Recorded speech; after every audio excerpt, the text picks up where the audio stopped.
Hello and welcome. I am the storyteller of Atlantica. This is a world-building project for tabletop RPGs, especially Pathfinder 2nd Edition, Old School Essentials, but really anything else as well.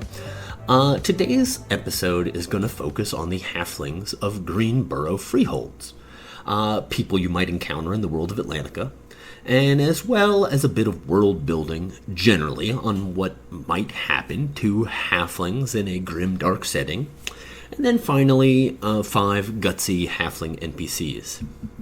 Now, when you think about halflings, or basically hobbits, they've got a certain aesthetic, and don't get me wrong, I like that aesthetic. I like the idea of other sorts of halfling societies too, don't get me wrong. For example, Dark Sun has some really scary halflings. But today we're just going to explore a little bit about the idea of what would happen to a society like the Shire from The Lord of the Rings if the world turned really dark. And I know that is kind of discussed in the end of The Lord of the Rings, in the bit about Sharky, but I digress. Now, in Atlantica, many halflings hail from the continent of Sar, a continent south of Icaria, where they inhabit a region of rolling hills and grasslands along a very lovely river, which makes their home perfect in their eyes, with great farmlands. And besides the dangers in the form of, river monsters and, of course, other things that live in Atlantica, like dragons and other dangerous beasts, the gutsy halflings of Sar form a community known as the Greenborough Freeholds, which is a collection of independent villages, many of which mainly consist of underground bunkers. And this isn't entirely the result of the halflings' penchant for living in a nice cozy hole in the ground, but also because of their rather warlike neighbors, which include the human empire of Mandan in particular, which is to the west of the Greenboroughs on Sar, and the Mandan Empire is overseen by cruel and avaricious knights who oversee intensive gold mining operations and sometimes conduct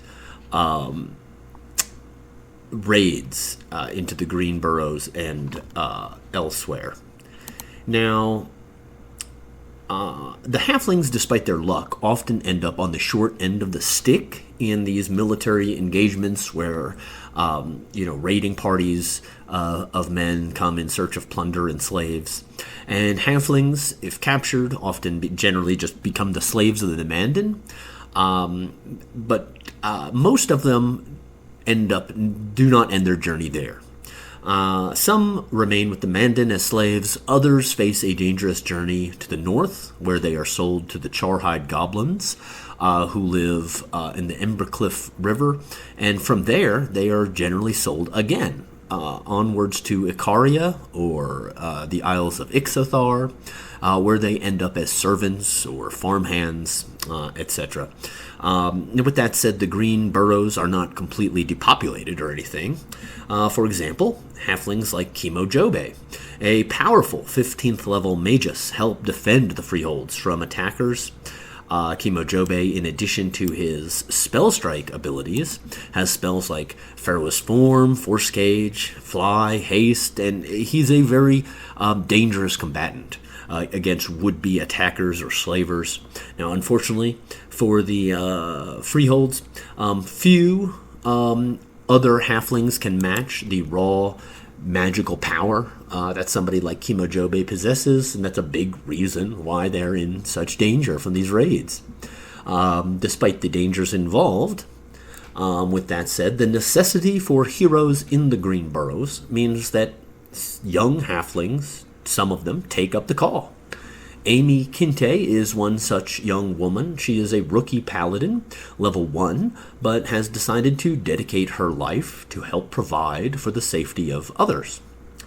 And heroes, they are in desperate need in Atlantica, and often in short supply, but in a grimdark world, Many folk who are driven by these sorts of motivations, like that Amy Kinte, who has decided to get revenge by protecting others, but many don't do that. Many don't become heroes. One such man is Barwick the Outlaw, a halfling who is an ex-slave who learned to sail after eventually being purchased by a Marfolk Marwright, and when the that Marwright's crew revolted against him, Barwick gained his freedom, which he now chooses to engage with as one of the more vicious pirates in the world. Barwick hates the maritime maritime industries that exist in Atlantica. To him, the Marfolk, the orcs, the men, the goblins, all of these people in his mind are complicit in a slave trade, and they must pay for it. Barwick's quest for revenge has taken him to the high seas. Now, his crew loves him largely for his willingness to not hoard all the wealth they capture for himself. Barwick is more interested in revenge and spreading terror to others, terror he once felt, and which drive that revenge. Now, he's only a level 5 ranger, but his mission of vengeance would basically, if used in a campaign, would see him either gain more levels or die in the attempt. Barwick's a bit of an anti-hero. You could play him more heroic or more villainous depending on your needs in the game. And technically he doesn't have to be a pirate. Barwick the Outlaw could be a bandit with similar motivations in a Grimdark world. Regardless, moving on to another halfling who lived as a slave on Calamar is Don Jarvis Reese, who is also free and lives in Superbia as part of the Little People's Guild. Don Jarvis isn't a hero either, but he isn't exactly filled with a desire for revenge, like Barwick, for example, or not entirely at least. Rather, his motivations are more selfish. He wants to improve his life, make money, and his work as a burglar for the Little People's Guild enable him to do just that. Don Jarvis is a level 7 rogue. Other halflings learn to accept their life in bondage, and some even manage to find more legitimate places in society. One such halfling is Brother Udo, the Greedy Priest. Udo is a level 15 priest and a very dangerous opponent if you were to fight him, but his main goal in life isn't to fight. Rather, it's to make as much money as he can, which he does by getting his fellow halflings and other slaves and those lower on the social rungs in the societies of Calamar to accept their circumstances. Udo was bought as a child slave by the Church of the Orc God, and in adulthood he is now free and is a priest of the Orc God. In Atlantica, the Orc God is named Elamush, but regardless, Udo's job, essentially, is to travel around Calamar, spreading the gospel and promising the servants and slaves of the orcs that they will indeed receive their eternal reward for salvation from Elamush, but only if they remain loyal to their masters in life.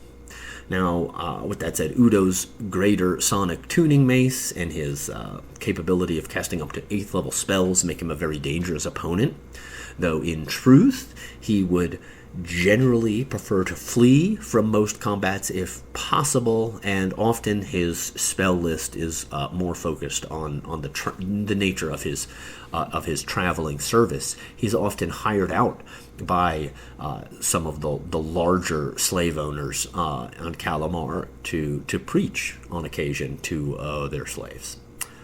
Now, with that said, that's all about we've got today. I could go on and on and on about slavery, but if you want to learn more about the world of Atlantica, or if you want to grab a copy of the full stat blocks for these halfling NPCs for Pathfinder 2nd Edition, as well as maps, other NPCs, monsters, playable classes for Old School Essentials, all of that and more, you can check out the World of Atlantica Discord channel linked below.